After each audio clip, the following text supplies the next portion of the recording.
suis responsable de mission RSE pour le groupe Baker Tilly Strego. C'est une entreprise de conseil aux organisations et aux dirigeants, donc sur 5 métiers: expertise comptable, sociale, juridique, l'audit et le conseil. Donc on est membre de Rupture depuis janvier 2019.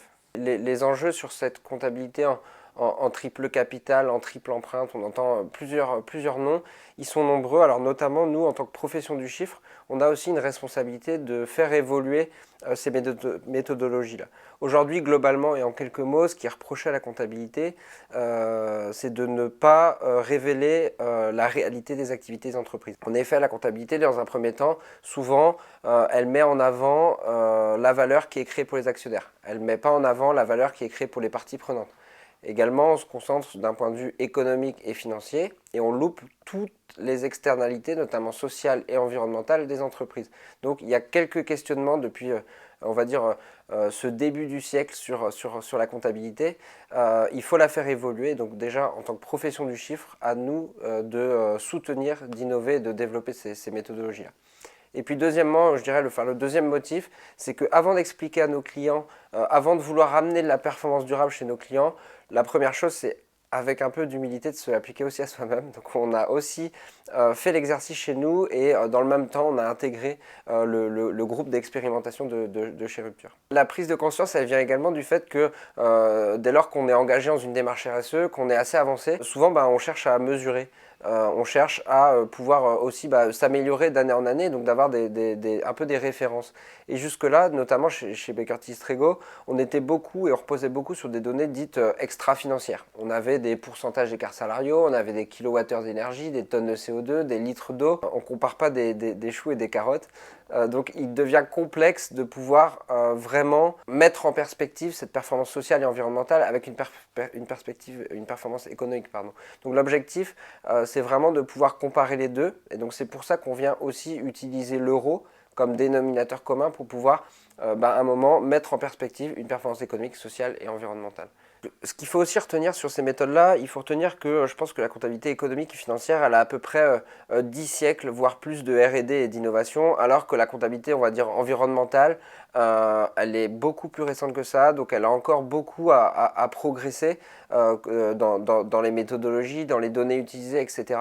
Mais l'enjeu, c'est qu'on est aussi bien dans une démarche d'amélioration continue et qu'à un moment, il faut commencer dès aujourd'hui par rapport notamment à l'urgence des enjeux. Donc ça a été le choix qui a été fait aussi chez Baker Tilly Strego tant que pour nos clients, de pouvoir se mettre dans cet exercice-là, d'avoir une première année de référence qui nous permet de se dire, ok, on a notre état des lieux. Là, on va commencer le deuxième exercice de mesure et donc on va pouvoir comparer aussi des données entre 2 années, donc notamment une année avec, sans Covid, mais également entre 2 années. Voilà comment on peut s'améliorer, comment on peut venir analyser aussi un peu ces chiffres, quoi.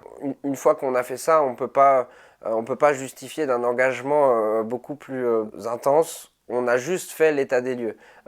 Ça doit être un outil, c'est pas une finalité en soi, ça doit servir derrière des plans d'action. Je vais donner peut-être quelques exemples un peu concrets de comment nous on se les réapproprier, réutiliser en interne pour mettre des actions en place. Par exemple, sur le sujet des écarts salariaux entre les hommes et les femmes, aujourd'hui en France, on sait que dans le secteur privé et à temps de travail équivalent, les femmes sont rémunérées 16,8% de moins que les hommes. Alors c'est une donnée qui date de 2017.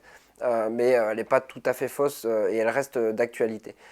Et donc quand on a regardé les écarts salariaux chez Baker Tilly Strego, on s'est dit on est mieux que la moyenne. Et donc en fait, si on dit pas que, on pense qu'il reste encore du travail à faire, mais on se dit, voilà, on est un peu plus en avance par rapport à ce qui se fait en France. Alors qu'avec ces exercices de mesure, on vient mesurer le manque à gagner en termes de pouvoir d'achat pour les femmes.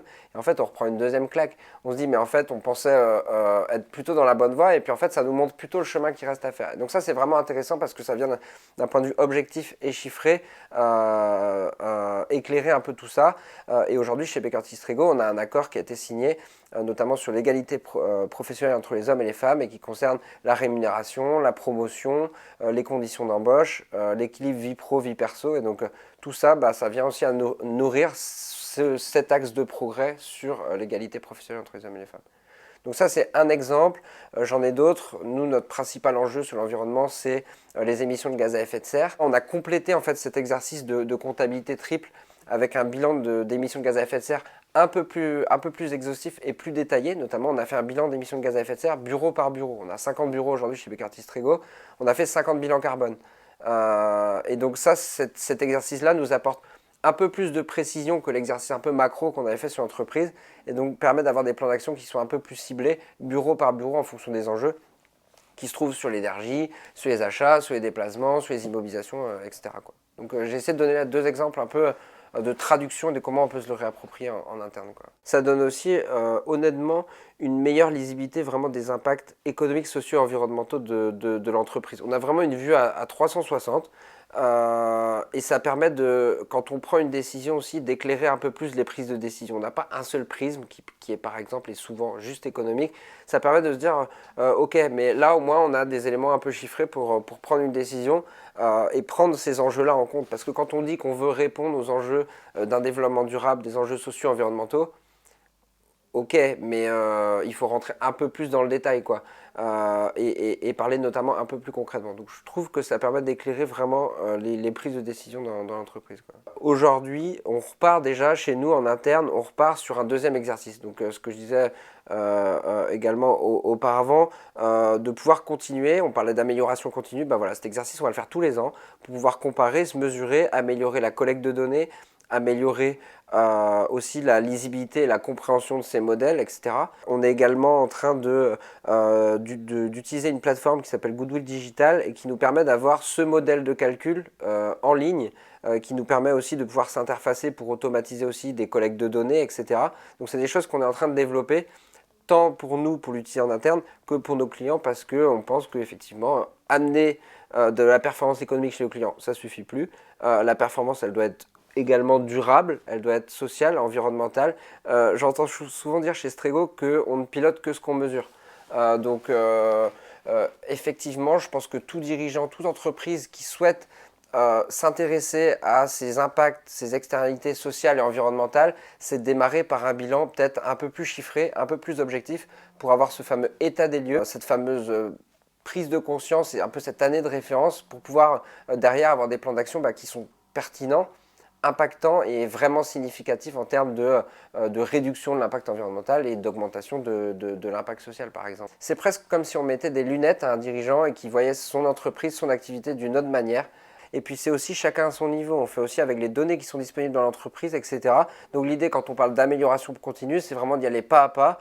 On va dire que si on prend la métaphore d'un escalier, il existe plusieurs marches, donc chacun commence à son niveau, et puis tout dépend de l'objectif qui se donne en fait. On peut se dire, tiens, première année, je veux mon bilan en triple comptabilité complet, ou première année, tiens, moi je vais déjà cette année faire un bilan carbone. Donc peu importe, il peut y avoir aussi des objectifs différents. Donc aujourd'hui, on a un certain nombre d'entreprises à avoir expérimenté ces méthodes. On a encore un plus grand nombre chez Rupture, donc je vous invite vraiment à peut-être qu'on soit de plus en plus nombreux à utiliser ces méthodes-là. Donc n'hésitez pas, on est un certain nombre à avoir expérimenté, donc on peut échanger, on peut partager, et puis avec plaisir pour qu'on avance tous dans cette direction.